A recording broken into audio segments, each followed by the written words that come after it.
afternoon. Magluluto ako ng glass noodle with shrimp, vermicelli.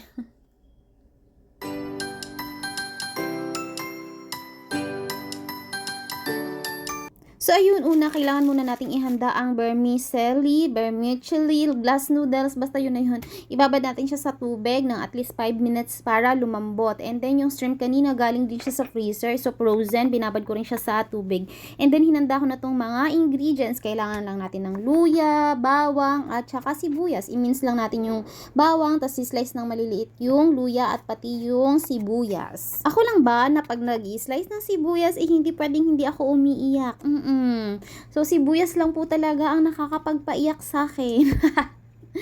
And then, hinanda ko na rin tong hipo. Nilinisan ko siyang mabuti. Tinanggal ko yung mga galamay niya. Tapos, ginupit ko rin yung matulis sa may ulo niya.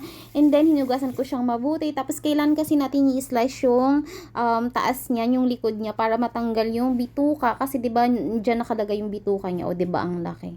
Pero, pili ko gutom siya. Walang laman yung bituka niya.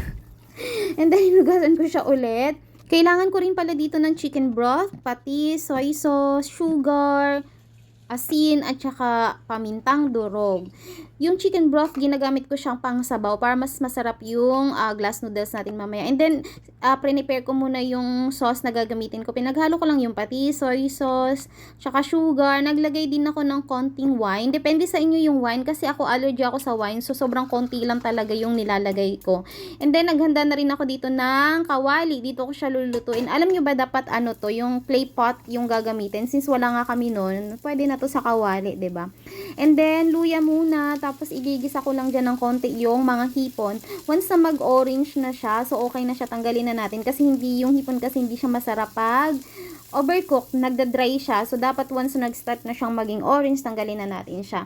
And then, ginisa ko na dito yung bawang at saka sibuyas. Gisa-gisahan lang siya ng konti. Bali, mag-a-add din pala ako dito ng konting oil kasi sobrang dry na niya. Parang ikaw. Oh, joke lang. Tapos, maglalagay din pala ako dito ng pamintang durog kasi ako mahilig talaga ako sa paminta at saka sa bawang. And then, after that, pwede na nating ilagay yung ating glass noodles. O, diba? Glass noodles na lang para mabilis ang hirap kasi nung vermicelli. Basta. Tapos, inad ko na rin pala yung mga pinaghalo-halo kong mga sauce kanina. Tapos, hinalo-halo ko lang siya ng konti. And then, nilagay ko na rin yung chicken broth. Ito yung pinakasabaw niya. Depende yun sa inyo ha, kung gusto nyo ng dry or masabaw yung noodles nyo. Magdadagdag or magleles lang kayo ng chicken broth.